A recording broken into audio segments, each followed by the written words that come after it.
정우야, 엄마가 경찰에 신고할 거야. 엄마, 이미 우리는 가족이 아니야. 40년간 환자들을 돌봐온 69세 간호사에게 평온한 노년은 없었습니다. 요양원에서 환자들이 하나둘 의문스럽게 세상을 떠나기 시작했어요. 뭔가 이상하다고 느낀 그녀가 진실을 파헤치던 중 믿을 수 없는 사실과 마주하게 됩니다. 범인은 바로 자신의 가족이었죠. 혈육과 정의 사이에서 선택해야 하는 순간, 과연 그녀는 어떤 결정을 내릴까요? 오늘 이야기 시작하기 전에 구독과 좋아요를 눌러주세요. 그럼 이야기 시작하겠습니다. 한수연은 아침 6시부터 요양원 복도를 천천히 걸었습니다. 40년간 간호사로 일한 경험이 몸에 배어 은퇴 후에도 이곳에서 봉사하는 일이 자연스러웠죠. 복도 끝에서 들려오는 기침 소리에 발걸음을 재촉했어요. 어머님, 오늘 컨디션이 어떠세요? 한병동 첫 번째 침실의 김영자 할머니가 침대에서 힘겹게 몸을 일으켰습니다. 평소보다 얼굴이 창백해 보였어요. 수연 씨, 어제부터 속이 좀 메스꺼워요. 밤새 잠도 제대로 못 잤거든요. 어디가 정확히 아프신지 말씀해 보세요. 한수연은 할머니의 손목을 잡고 맥박을 재었어요. 맥박은 평소보다 조금 빨랐지만 크게 문제될 건 없었습니다. 맥박은 정상이네요. 혹시 약 드시고 나서 그런 건 아닐까요? 글쎄요, 약 봉투가 바뀐 것 같기도 하고요.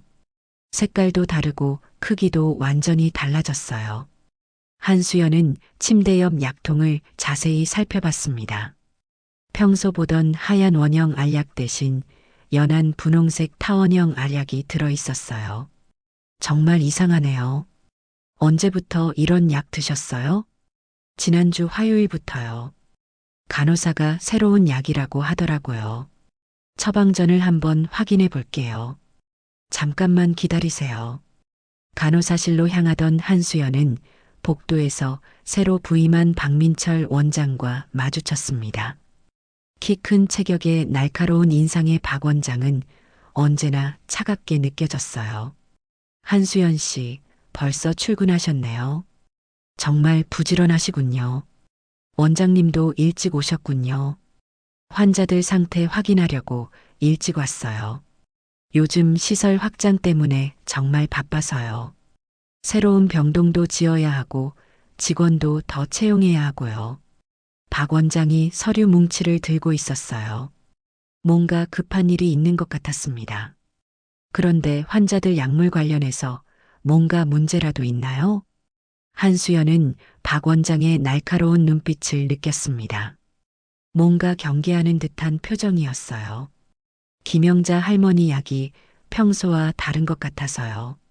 색깔도 다르고 모양도 완전히 달라졌거든요. 아, 그건 새로운 제네릭 약품으로 바꾼 거예요.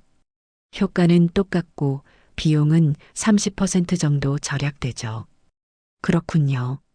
미리 알려주셨으면 환자분들이 덜 당황하셨을 텐데요. 박 원장의 표정이 순간 굳어졌습니다. 눈썹이 살짝 찌푸려지더니 목소리가 차갑게 변했어요. 앞으로는 미리 공지하겠습니다. 그런데 한수연 씨, 여기서는 봉사자 신분이시잖아요. 의료진도 아니고요. 네, 물론 알고 있습니다. 그럼 너무 깊이 관여하지 마세요. 각자 역할이 있는 거니까요. 약물 관리는 전적으로 제 책임이에요. 한수연은 가슴이 답답해졌지만 고개를 끄덕였어요. 하지만 마음 한구석에선 뭔가 석연치 않은 기분이 들었습니다. 혹시 다른 환자분들도 약이 바뀌었나요? 대부분 바뀌었죠. 비용 절감이 요양원 운영에 꼭 필요한 일이거든요. 환자분들한테 부작용은 없을까요? 제네릭 약품이니까 성분은 똑같아요. 부작용 걱정은 안 하셔도 됩니다. 박 원장이 말을 마치고 서둘러 사무실로 향했어요. 뒷모습이 어딘지 불안해 보였습니다. 점심시간이 되자 한수연은 식당에서 환자들과 함께 식사했어요.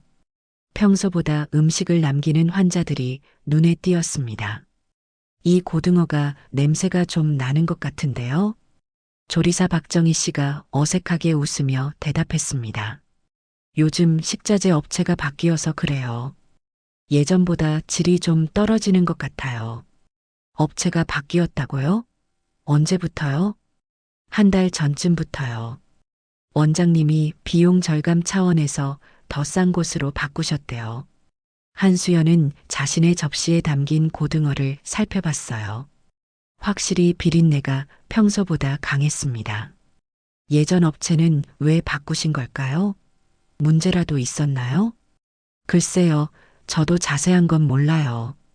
갑자기 공지가 내려왔거든요. 하루아침에 바뀌었어요.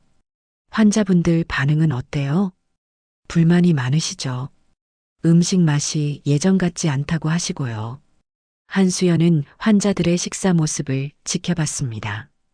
78세 이철민 할아버지도 젓가락을 놓고 있었어요. 할아버지, 입맛이 없으세요? 수연 씨, 이 생선이 좀 비린내가 심해요. 예전엔 이렇지 않았는데.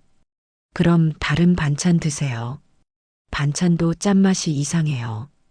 뭔가 예전 것 같지 않아요. 김치도 너무 시큼하고요. 옆 테이블의 박순돌 할머니도 고개를 저었습니다. 미역국도 맛이 달라요. 뭔가 인공 조미료 맛만 나요. 두부도 물컹하고 신선하지 않아요.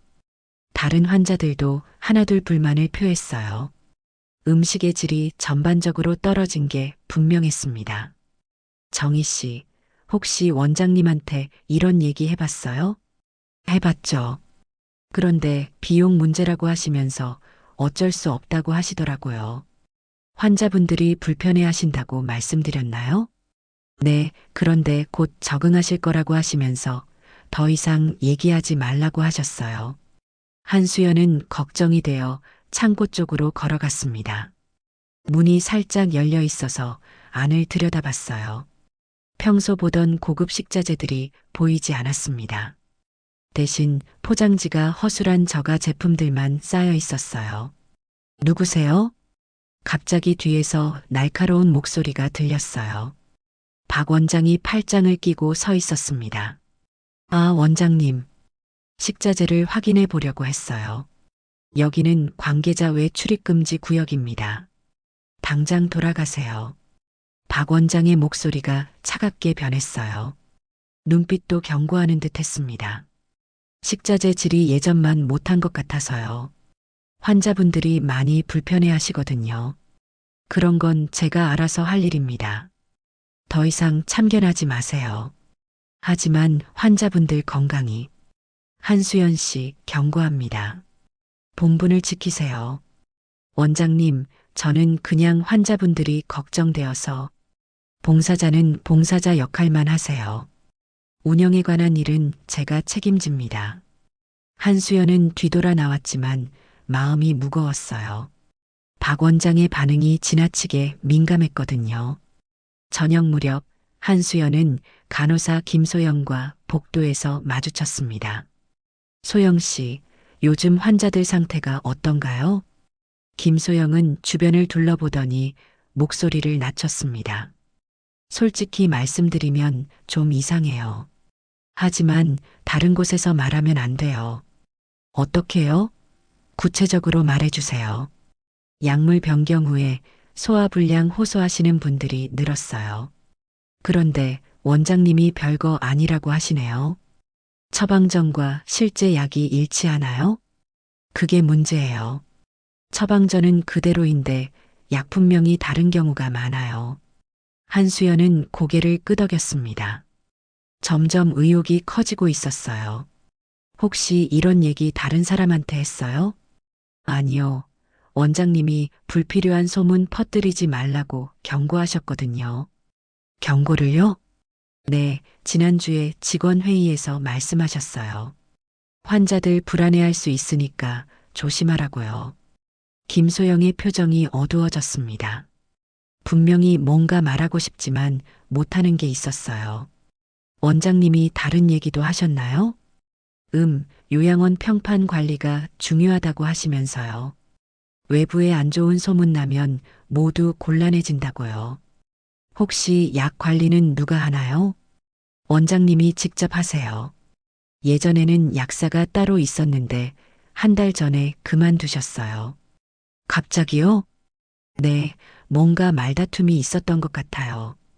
약사 선생님이 화가 나서 나가셨거든요. 무슨 일로 다퉜는지 아세요? 자세히는 모르겠지만 약물 처방 때문인 것 같아요. 한수연은 더욱 의심스러워졌어요. 뭔가 큰 변화가 일어나고 있는 게 분명했습니다. 소영 씨, 혹시 환자분들 컨디션 변화 기록해 두고 있어요? 네, 간호일지에 적고 있어요. 그런데 원장님이 너무 자세히 적지 말라고 하시더라고요. 왜요? 불필요한 기록은 오히려 문제가 될 수 있다고 하시면서요. 그날 밤 한수연은 집에서 노트에 오늘 있었던 일들을 꼼꼼히 정리했어요.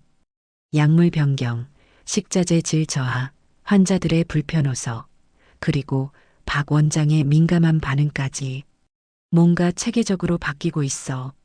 한수연은 펜을 놓고 창밖을 바라봤습니다. 40년간 환자를 돌본 경험이 말해주고 있었어요. 이건 단순한 비용 절감이 아니었습니다. 다음 날 아침, 한수연은 평소보다 30분 일찍 요양원에 도착했습니다. 수연 선생님, 일찍 오셨네요.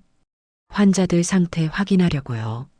새벽에 잠 못 주무신 분들 계실 것 같아서요.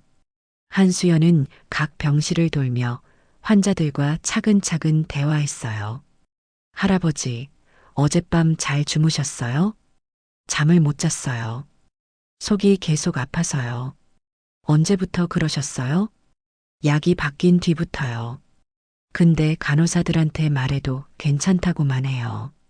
한수연은 환자 차트를 자세히 확인했습니다. 처방전과 실제 투약 기록이 미묘하게 달랐어요. 이상하네요. 분명히 뭔가 있어. 복도에서 박 원장이 누군가와 통화하는 소리가 들렸습니다. 네, 예정대로 진행하고 있습니다. 비용은 30% 정도 절감됐고요. 한수연은 귀를 기울였어요. 환자들 반응이요? 별 문제 없습니다. 몇 명 불편하다고 하지만 곧 적응할 거예요. 네, 다음 단계도 준비 중입니다. 걱정하지 마세요. 아직까지는 의심하는 사람 없습니다. 직원들도 잘 관리하고 있고요. 통화가 끝나고 박 원장이 복도로 나왔습니다. 한수연과 눈이 마주쳤어요. 한수연 씨, 거기서 뭐 하고 계신가요? 차트 정리하고 있었어요.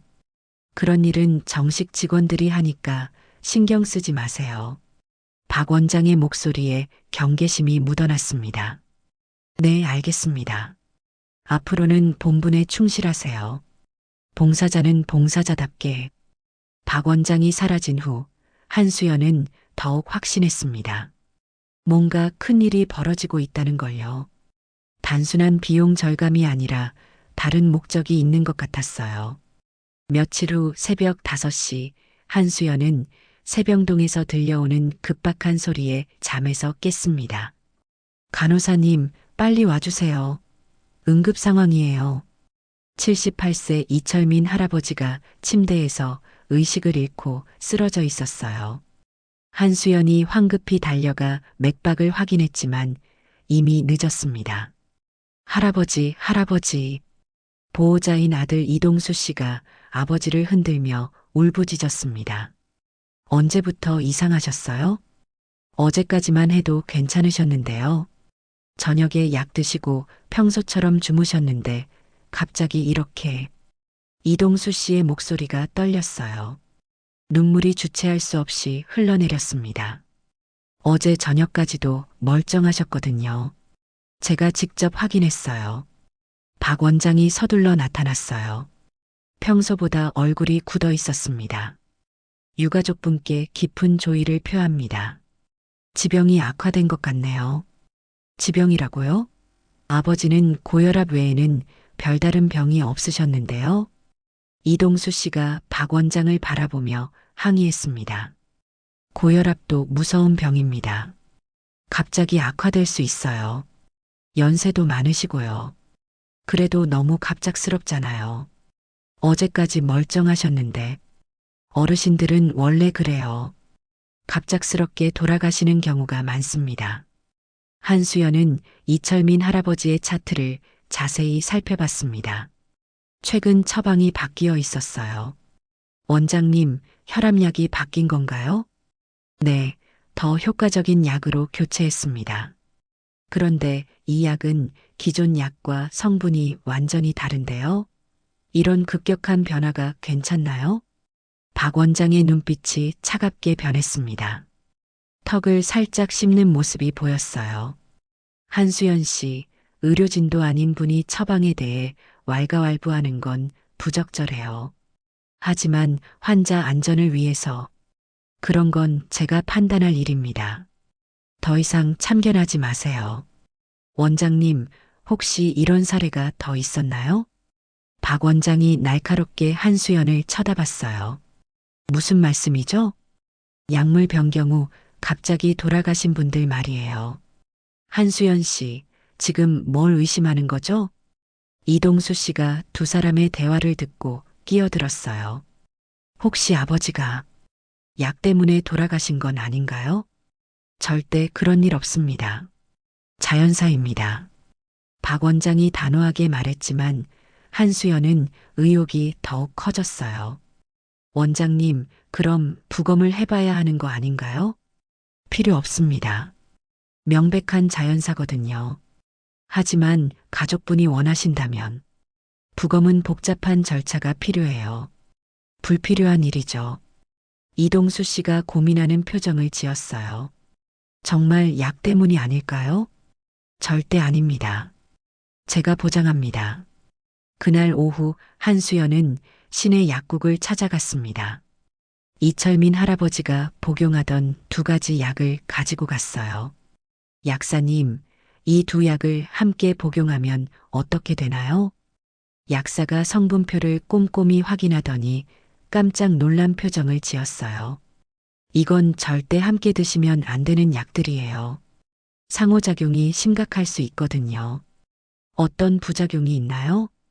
혈압이 급격히 떨어지거나 올라갈 수 있어요. 심한 경우 심장마비까지 올 수 있고요. 한수연은 가슴이 뛰기 시작했습니다.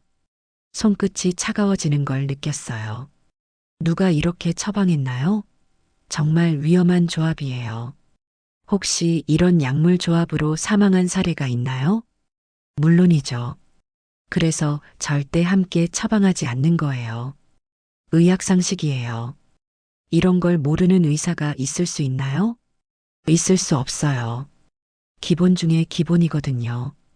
그럼 이건 고의라는 얘기인가요? 그럴 수밖에 없죠. 실수라고 하기엔 너무 명백한 조합이에요. 집으로 돌아가는 길, 한수연은 머릿속이 복잡했습니다. 이제 단순한 의혹이 아니었어요. 뭔가 고의적인 일이 벌어지고 있다는 확신이 들었습니다. 다음 날 아침, 한수연은 회계실 앞을 지나다가 익숙한 목소리를 들었습니다. 어머님, 안녕하세요. 돌아보니 며느리 송미영이 서 있었어요. 평소보다 화장을 진하게 하고 정장을 입고 있었습니다. 미영아, 여기서 뭐해? 사실은 말씀드릴 게 있어서요. 여기서 일하게 됐어요. 여기서? 이 요양원에서? 송미영이 어색하게 웃으며 고개를 끄덕였습니다. 네, 회계 담당으로 채용됐어요. 한수연은 당황했습니다. 며느리가 회계 업무 경험이 있다는 걸 전혀 몰랐거든요. 언제부터야? 왜 미리 말하지 않았어? 지난주부터요. 원장님이 급하게 사람이 필요하다고 하셔서요. 그런 중요한 일을 왜 미리 말하지 않았어? 송미영이 시선을 피하며 대답했습니다. 깜짝 선물로 말씀드리려고 했어요. 어머님이 이곳에서 봉사하시니까 같이 일하면 좋을 것 같아서요. 하지만 한수연은 뭔가 이상함을 느꼈어요. 며느리의 표정이 어딘지 부자연스러웠거든요. 눈동자가 흔들리고 있었습니다. 회계 업무 경험이 있었어? 인터넷으로 공부했어요. 요즘은 온라인 강의가 잘 되어 있더라고요. 갑자기 왜 회계 일을 하려고 했어? 집에만 있으니까 답답해서요.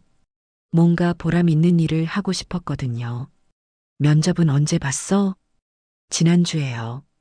원장님이 직접 면접 보셨어요. 어떤 질문 하셨는데? 회계 프로그램 다룰 줄 아는지, 컴퓨터 업무 가능한지 그런 거요. 점심시간 한수연은 송미영과 함께 식당에서 식사했습니다. 회계 업무는 어때? 어렵지 않아? 아직 배우는 단계예요. 장부 정리하고 후원금 관리하고요. 후원금? 이 요양원에 후원금이 많이 들어와? 네, 요양원에 후원하시는 분들이 꽤 많아요. 한수연은 고개를 끄덕였지만 의문이 생겼어요. 평소 후원금 얘기를 들어본 적이 없었거든요. 어떤 분들이 후원하시는데? 잘 모르겠어요. 원장님이 직접 관리하시거든요. 혹시 보험 관련 업무도 해? 송미영의 손이 잠깐 멈췄습니다. 젓가락을 떨어뜨릴 뻔했어요. 보험이요? 아니요. 그런 건 따로 담당자가 있어요. 그래. 누가 담당하는데? 잘 모르겠어요. 원장님이 직접 하시는 것 같아요. 한수연은 송미영의 당황한 모습을 놓치지 않았어요. 분명히 뭔가 숨기고 있었습니다. 최근에 환자분들 보험 가입 늘어났다고 들었는데, 그런가요? 저는 잘 모르겠어요. 미영아, 혹시 뭔가 숨기는 거 있어? 아니에요, 어머님. 왜 그렇게 생각하세요? 그냥 표정이 어색해 보여서 처음 일이라 긴장돼서 그래요. 그날 저녁 한수연은 늦게까지 요양원에 남아 있었습니다. 회계실에 불빛이 켜져 있는 걸 봤어요. 살짝 들여다보니 송미영이 컴퓨터 앞에서 집중해서 뭔가 작업하고 있었습니다. 화면에는 보험 관련 서류들이 가득했어요.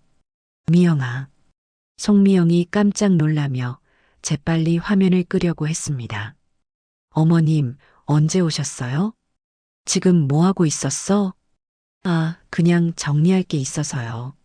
한수연은 송미영의 당황한 표정을 자세히 봤습니다. 얼굴이 하얗게 질려 있었어요. 보험 업무는 안 한다고 했잖아. 이건 다른 거예요. 원장님이 부탁하신 자료 정리해요. 어떤 자료? 환자분들 정보 업데이트요. 보험 가입 정보도 포함된 거야? 송미영이 말을 멈췄어요. 대답을 피하고 있었습니다. 미영아, 뭔가 이상해.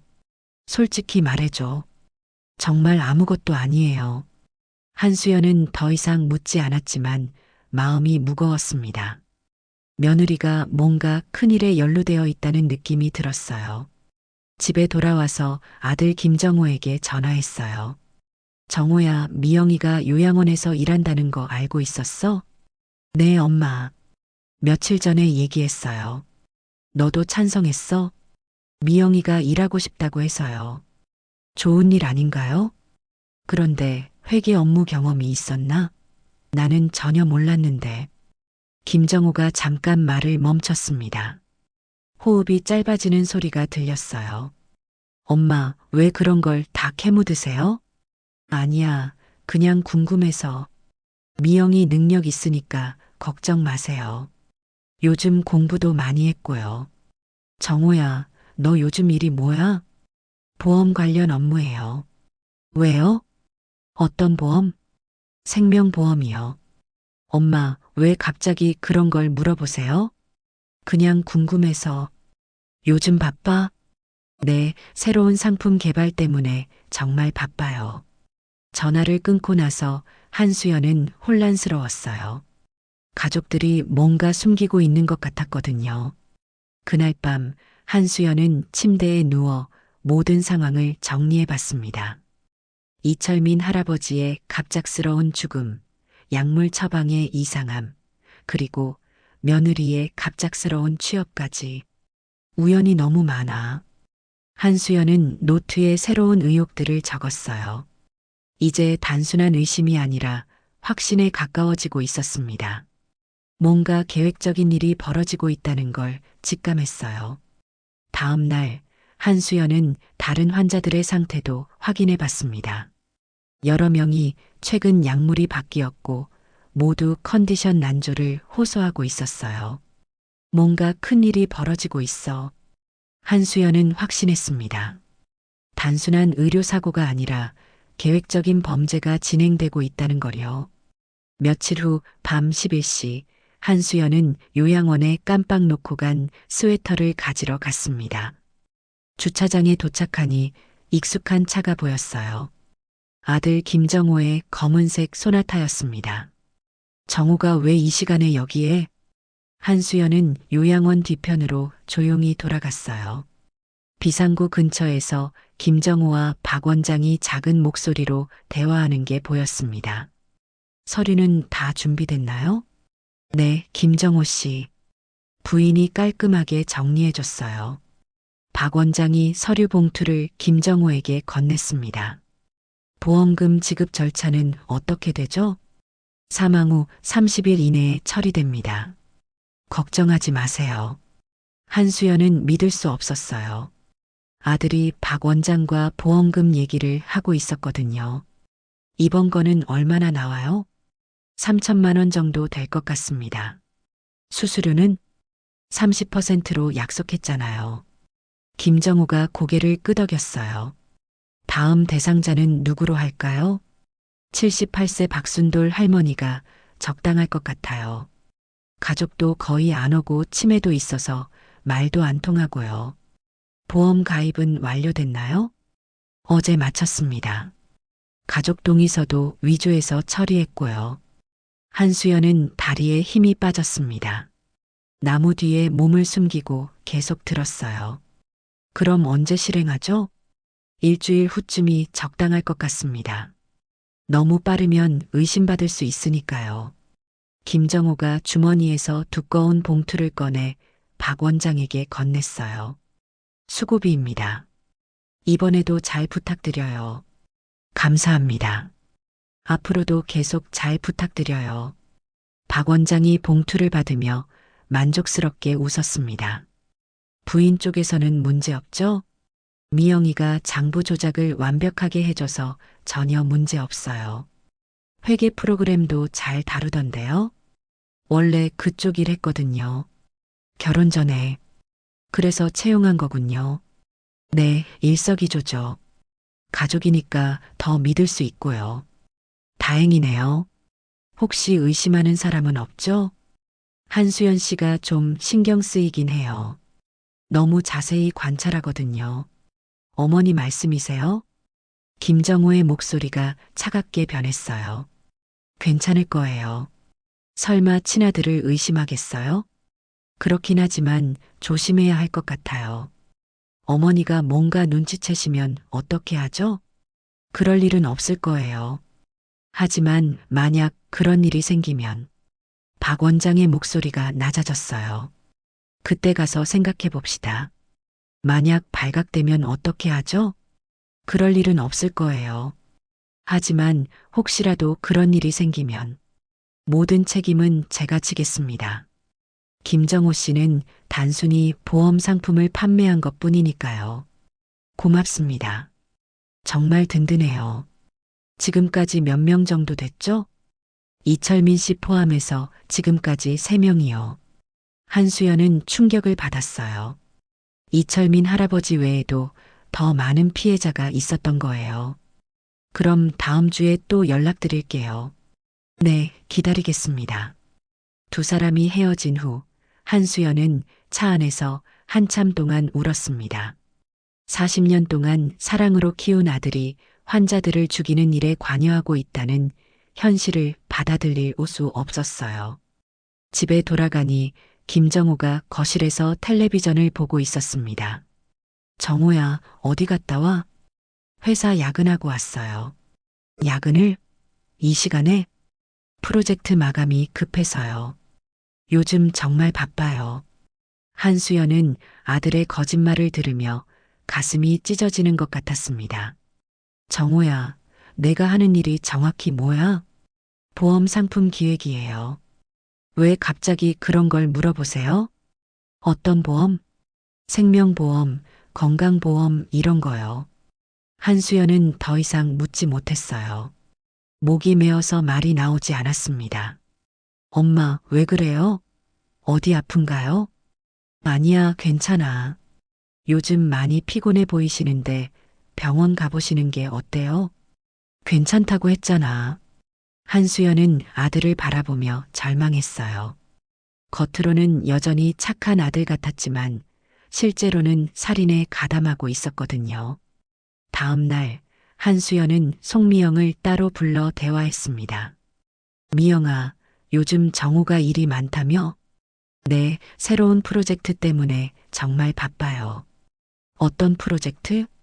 송미영이 잠깐 망설이더니 작은 목소리로 대답했어요. 고령자 대상 보험 상품 개발이래요. 고령자? 네, 요양원이나 병원에 계신 분들 대상으로 하는 거래요. 한수연은 소름이 돋았습니다. 모든 퍼즐이 맞춰지고 있었어요. 그 보험 가입하면 어떤 혜택이 있어? 보험료는 저렴한데 보장 금액이 크다고 해요. 사망보험금이? 네, 그런 것 같아요. 자세한 건 저도 잘 모르겠어요. 한수연은 더 이상 참을 수 없었습니다. 미영아, 솔직히 말해줘. 너희가 뭐 하고 있는 거야? 송미영의 얼굴이 하얗게 질렸어요. 손이 덜덜 떨리기 시작했습니다. 어머님, 무슨 말씀이세요? 환자들 보험 가입시키고 약물 바꾸고 그러고 나서 죽게 만드는 거 아니야? 그런 게 아니에요. 송미영이 갑자기 울음을 터뜨렸습니다. 어깨가 격하게 흔들렸어요. 그럼 뭐야? 우연히 보험 가입한 환자들이 죽는 거야? 어머님, 제발 모르는 척 해주세요. 모르는 척? 내가 40년 동안 환자들을 돌봤는데 송미영이 무릎을 꿇고 한수연의 다리를 붙잡았어요. 정우 오빠가 회사에서 큰 실수를 했어요. 보험금을 잘못 처리해서 엄청난 손해를 입혔대요. 그래서 돈이 너무 많이 필요해서 다른 방법이 없었어요. 얼마나 필요한데? 2억 원이요. 그걸 갚지 못하면 해고되고 손해배상까지 해야 해요. 그래서 사람을 죽이는 거야? 저희는 직접 죽이지 않아요. 그냥 약만 바꿔주는 거예요. 한수연은 며느리를 바라보며 절망했습니다. 가족이 범죄자가 되어버린 현실을 받아들일 수 없었어요. 얼마나 많은 환자들이 죽었어? 지금까지 3분이요. 이철민 할아버지 외에 누가 더 있어? 박영수 할아버지, 김순자 할머니요. 한수연은 기억했어요. 2분 모두 최근에 갑자기 돌아가신 분들이었습니다. 아직이라고? 더 죽일 계획이 있다는 얘기야? 송미영이 고개를 들지 못했습니다. 눈물만 주룩주룩 흘렸어요. 박순돌 할머니도 그 계획에 포함되어 있어? 저도 하기 싫어요. 정말 하기 싫어요. 하지만 하고 있잖아. 어머님, 정말 죄송해요. 하지만 이미 너무 깊이 들어왔어요. 미영아, 이건 살인이야. 저희는 그냥 보험 가입만 도와드리는 거예요. 그리고 독성 약물로 죽이는 거고. 그건 원장님이. 너희가 공범이잖아. 송미영이 더 큰 소리로 울기 시작했어요. 어머님, 제발 도와주세요. 저희를 살려주세요. 환자들은 살려달라고 안 했을 것 같아? 정말 죄송해요. 하지만 이제 그만둘 수가 없어요. 왜? 너무 많이 알아버렸거든요. 그만두면 저희가 위험해져요. 한수연은 며느리의 말을 들으며 상황의 심각성을 깨달았어요. 단순한 보험 사기가 아니라 조직적인 범죄였던 거예요. 그날 밤 한수연은 잠을 이룰 수 없었어요. 혈육과 정의 사이에서 선택해야 하는 순간이 다가오고 있었습니다. 가족을 구할 것인가, 환자들을 구할 것인가. 침실에서 혼자 눈물을 흘리며 고민했어요. 40년 동안 사랑했던 아들과 며느리를 신고해야 한다는 현실이 너무 잔혹했습니다. 하지만 박순돌 할머니를 생각하니 마음이 편하지 않았어요. 무고한 환자들이 계속 희생될 수는 없었습니다. 어떻게 해야 하지? 한수연은 밤새 고민했지만 답을 찾을 수 없었어요. 가족과 환자들 사이에서 갈등하는 마음이 너무 고통스러웠습니다. 한수연은 며칠 동안 잠을 제대로 자지 못했습니다. 가족을 신고한다는 것은 상상하기 어려운 일이었어요. 하지만 박순돌 할머니가 위험하다는 생각에 마음이 편하지 않았습니다. 어떻게 해야 하지? 한수연은 핸드폰의 녹음 기능을 확인하고 요양원으로 향했어요. 박 원장과 김정호의 대화를 녹음해서 증거를 확보해야겠다고 생각했습니다. 박 원장의 사무실 근처 화장실에 숨어서 대기하다가 김정호가 나타나는 걸 봤습니다. 계획대로 진행하면 되죠? 네, 내일 저녁에 약물을 바꿔주세요. 혈압약과 당뇨약을 함께 주면 돼요. 한수연은 손이 떨렸지만 녹음 버튼을 눌렀어요. 보험금은 언제 나와요? 보통 한 달 정도 걸립니다. 서류만 잘 준비하면 문제 없어요. 그럼 다음 타겟도 미리 준비해야겠네요. 그렇죠. 목록은 이미 만들어뒀어요. 가족 연락 안 오는 분들 위주로요. 한수연은 가슴이 뛰었지만 계속 들었어요. 부인 쪽에서는 문제 없나요? 미영이가 장부 조작을 완벽하게 해줘서 괜찮아요. 후원금 계정으로 돈이 들어온 것처럼 처리했거든요. 회계 소프트웨어 사용법도 금방 익혔던데요. 원래 그 일 했으니까요. 결혼 전에 회계사무소에서 몇 년 일했거든요. 그래서 처음부터 계획하신 거군요. 네, 일석이조죠. 실력도 있고 가족이니까 입도 무겁고요. 다행이네요. 혹시 의심하는 사람은 없죠? 한수연 씨가 좀 신경 쓰이긴 해요. 자꾸 질문을 하거든요. 어머니 말씀이세요? 김정호의 목소리가 잠깐 흔들렸어요. 괜찮을 거예요. 설마 친아들을 의심하겠어요? 그렇긴 하지만 혹시라도 어머니가 너무 많이 알게 되면 어떻게 하죠? 그런 일은 일어나지 않을 거예요. 제가 잘 관리하겠습니다. 만약 발각되면 어떻게 하죠? 그럴 일은 없을 거예요. 하지만 혹시라도 그런 일이 생기면 박 원장의 목소리가 낮아졌어요. 모든 책임은 제가 지겠습니다. 김정호 씨는 단순히 보험 상품을 판매한 것 뿐이니까요. 고맙습니다. 정말 든든해요. 그런데 혹시 어머니가 너무 많이 알게 되면 그럴 일은 없을 거예요. 제가 잘 관리하겠습니다. 하지만 만약에 말이에요. 그때는 어머니도 어쩔 수 없겠죠. 한수연은 등골이 오싹해졌어요. 아들이 자신까지 위험에 빠뜨릴 수 있다는 걸 암시하고 있었거든요. 지금까지 얼마나 벌었나요? 약 9천만 원 정도요. 목표까지는 아직 멀었어요. 박순돌 할머니까지 끝내면 1억 2천만 원 정도 될 것 같아요. 녹음을 마친 한수연은 화장실에서 나와 집으로 돌아갔습니다. 경찰서 번호를 찾았지만 전화기를 들었다가 다시 놓기를 반복했어요. 정말 해야 하나? 그때 김정호가 집에 들어왔습니다. 엄마 안 주무세요? 정호야, 잠깐 앉아봐. 한수연은 아들을 똑바로 바라봤어요. 엄마가 뭘 알고 있는지 말해보겠니? 김정호의 표정이 순간 굳었습니다. 눈동자가 흔들리기 시작했어요. 엄마, 무슨 말씀이세요? 요양원에서 환자들 죽이는 일 말이야. 김정호가 벌떡 일어났어요. 얼굴이 창백해졌습니다. 엄마, 그런 말씀하시면 안 돼요. 안 되는 게 뭐야? 사실이잖아. 엄마는 모르세요. 제가 얼마나 힘든 상황인지. 한수연은 눈물이 났습니다. 40년 동안 사랑으로 키운 아들이 이런 말을 하다니. 힘들다고 사람을 죽여? 죽인 게 아니에요. 그냥 자연스럽게 돌아가신 거예요.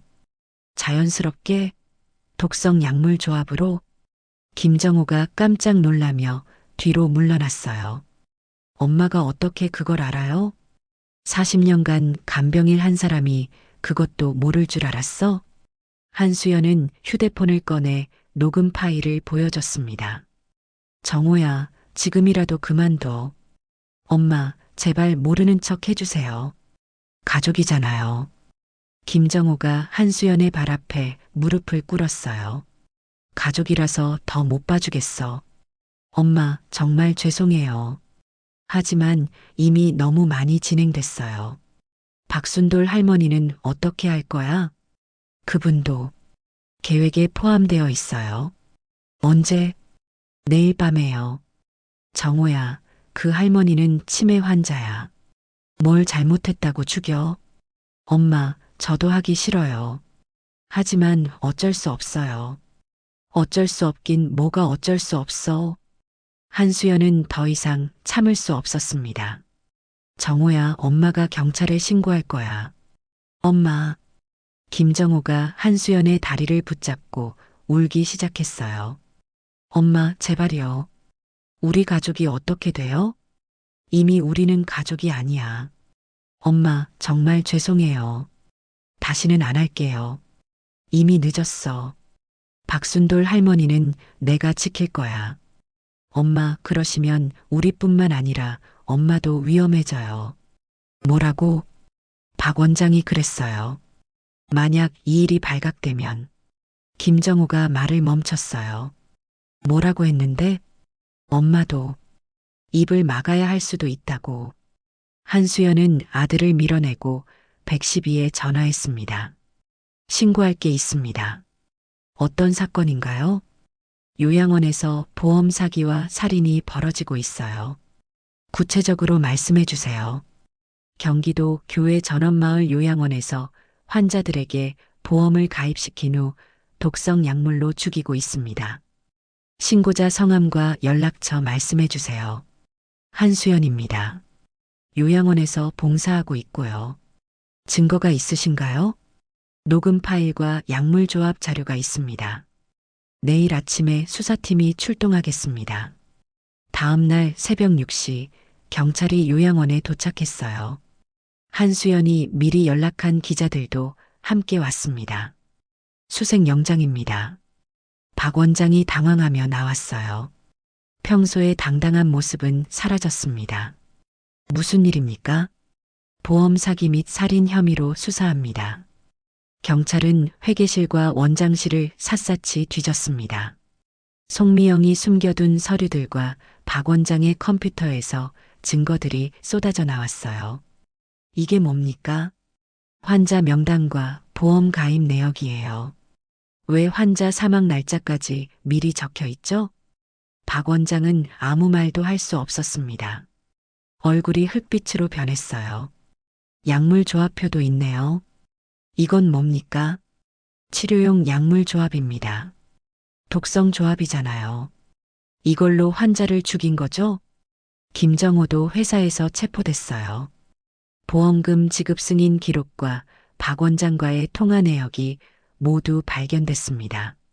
보험 가입부터 사망까지 모든 게 계획적이었네요. 송미영은 눈물을 흘리며 자백했어요.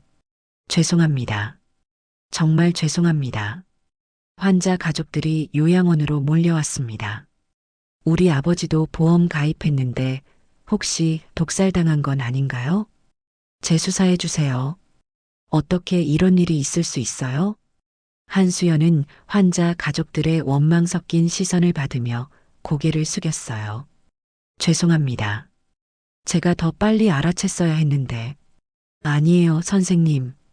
선생님이 신고해 주신 덕분에 더 큰 피해를 막았어요. 이철민 할아버지의 아들이 한수연의 손을 잡았습니다. 정말 감사합니다. 용기 내주셔서. 언론도 대대적으로 보도했습니다. 요양원 원장과 보험회사 직원, 그리고 회계 담당자가 공모해 환자들을 상대로 보험 사기를 벌인 충격적인 사건이 밝혀졌습니다. 특히 이번 사건의 가해자 중 일부가 신고자의 가족이라는 점에서 더욱 충격을 주고 있습니다. 한수연은 집에서 뉴스를 보며 눈물을 흘렸어요. 정의는 실현됐지만 가족을 잃었습니다. 텅 빈 집이 너무 쓸쓸했어요. 그날 밤 한수연은 혼자 요양원을 찾아갔어요. 할머니, 괜찮으세요? 박순돌 할머니가 한수연의 손을 따뜻하게 잡았습니다. 수연 씨, 고마워요. 덕분에 살았어요. 죄송해요. 제 가족 때문에 고생하셨어요. 아니에요. 수연 씨가 용기 내줘서 감사해요. 한수연은 할머니의 따뜻한 손을 느끼며 조금씩 위안을 얻었습니다. 잃은 것도 많았지만 지킨 것도 있었어요. 할머니, 무서우셨죠? 무서웠지만 수연 씨가 있어서 든든했어요. 한수연은 박순돌 할머니를 바라보며 다짐했어요. 앞으로도 환자들을 끝까지 지키겠다고. 6개월 후 재판이 시작됐습니다. 한수연은 증인으로 법정에 섰어요. 방청석에는 환자 가족들과 언론사 기자들이 가득했습니다. 피고인들과 어떤 관계입니까? 김정호는 제 아들이고 송미영은 며느리입니다. 검사가 고개를 끄덕였어요. 가족을 신고하는 게 쉽지 않았을 텐데요. 한수연은 김정호와 송미영을 바라봤습니다. 두 사람 모두 고개를 들지 못하고 있었어요. 김정호는 많이 야위어 보였습니다. 환자들을 지키는 게 더 중요했습니다. 구체적으로 어떤 증거를 발견했나요? 약물 조합이 치명적이었고 보험 가입 시기와 사망 시기가 일치했습니다. 한수연은 차분하게 증언했어요. 목소리가 떨리지 않도록 노력했습니다. 녹음 파일도 있다고 들었는데요. 네, 피고인들이 계획을 논의하는 대화를 녹음했습니다. 법정에서 녹음 파일이 재생됐어요. 김정호와 박 원장의 대화가 생생하게 울려 퍼졌습니다. 다음 대상자는 누구로 할까요? 78세 박순돌 할머니가 적당할 것 같아요.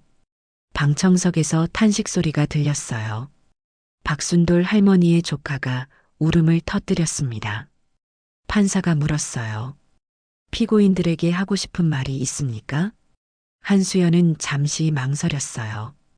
김정호가 고개를 들어 어머니를 바라봤습니다. 돈보다 소중한 것들을 잃어버렸습니다. 환자들의 생명도, 가족의 신뢰도. 김정호가 흐느끼기 시작했어요. 어깨가 격하게 떨렸습니다. 엄마, 정말 죄송합니다. 미안하다고 해서 돌아올 수 있는 건 아니야. 송미영도 울음을 터뜨렸어요.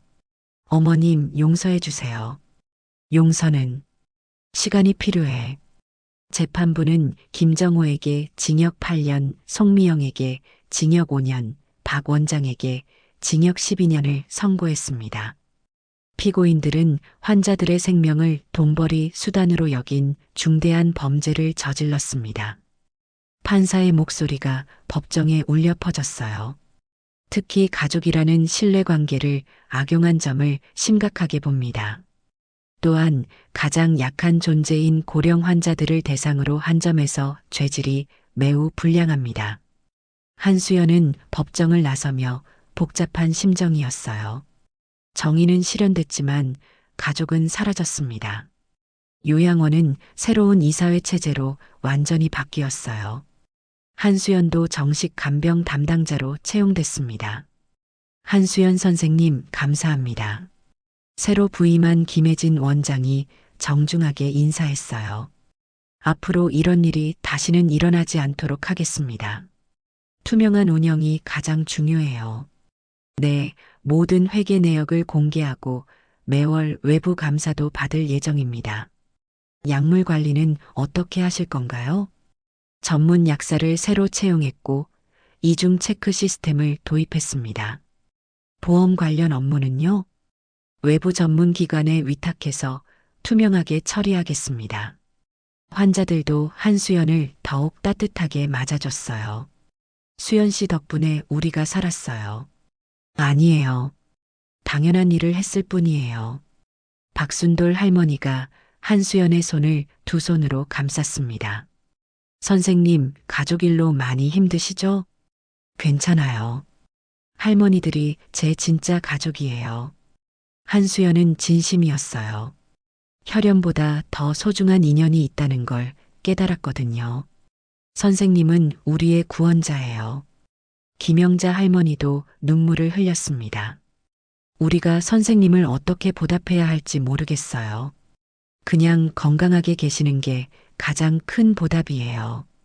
몇 달 후 한수연은 피해 가족들과 만났습니다. 이철민 아버지 유가족분들이 찾아오셨어요. 안녕하세요. 아버지 일로 감사드리러 왔습니다. 죄송해요. 제가 더 빨리 막았어야 했는데. 아니에요. 선생님이 진실을 밝혀주셔서 다른 분들은 지킬 수 있었잖아요. 이철민 할아버지의 아들이 한수연에게 깊이 절했어요. 아버지도 선생님을 고마워하실 거예요. 재수사 결과 아버지가 독살당했다는 게 확인됐어요. 범인들이 처벌받아서 다행입니다. 선생님 같은 분이 계셔서 정말 다행이에요. 한수연은 눈물이 났습니다. 잃은 것도 많았지만 지킨 것도 있었어요. 보험금도 모두 피해 가족들에게 돌려졌습니다. 요양원 운영도 완전히 투명하게 바뀌었어요. 이제 환자분들이 안심하고 계실 수 있겠네요. 네, 다시는 이런 일이 없도록 시스템을 완전히 바꿨습니다. 한수연은 매일 환자들을 돌보며 새로운 의미를 찾았어요. 할머니, 오늘 기분이 어떠세요? 수연 씨가 있어서 든든해요. 약도 제대로 드시고 계시고요. 이제는 믿고 먹을 수 있어요. 수연 씨가 지켜주시니까요. 저녁이 되면 한수연은 혼자 집으로 돌아갔습니다. 가족 사진을 보며 슬픔을 달랬어요. 하지만 후회하지는 않았습니다. 옳은 선택이었다고 믿었거든요. 어느 날 한수연은 편지를 받았어요. 교도소에서 온 김정호의 편지였습니다. 엄마, 정말 죄송합니다. 엄마가 한 일이 옳았어요. 출소하면 새 사람이 되겠습니다. 한수연은 편지를 읽으며 조금씩 마음이 열렸어요. 언젠가는 용서할 수 있을 것 같았습니다. 송미영도 편지를 보냈어요. 어머님, 평생 죄송하게 생각하며 살겠습니다. 요양원에는 완전한 평화가 돌아왔어요. 환자들은 안심하고 치료받을 수 있게 됐고, 가족들도 믿고 맡길 수 있게 됐습니다. 한수연은 69세의 나이에 새로운 시작을 했어요. 가족을 잃었지만 더 큰 가족을 얻었습니다. 선생님, 정말 고맙습니다. 아니에요. 서로 돌보는 거죠. 그게 진짜 가족이에요. 한수연은 환자들과 함께 웃으며 하루를 마무리했어요. 힘들었지만 보람 있는 삶이었습니다. 전원마을에 다시 평온이 찾아왔고 한수연의 용기는 많은 사람들에게 희망이 됐어요. 지역 신문에도 크게 보도됐습니다. 69세 간병인의 용기가 요양원 살인 사건을 막았다. 한수연은 기사를 보며 뿌듯함을 느꼈어요. 어려운 선택이었지만 후회하지 않았습니다. 몇 년 후 한수연은 여전히 요양원에서 환자들을 돌보고 있었어요. 김정우와 송미영도 출소해서 새로운 삶을 시작했습니다. 정의와 사랑, 그리고 용기가 만들어낸 새로운 시작이었습니다. 여러분이라면 어떤 선택을 하셨을까요? 가족을 선택할지, 정의를 선택할지. 69세에 이런 용기를 낸 한수연 씨가 정말 대단하다고 생각해요. 여러분 생각은 댓글로 남겨주시고 다음 이야기에서 또 만나요.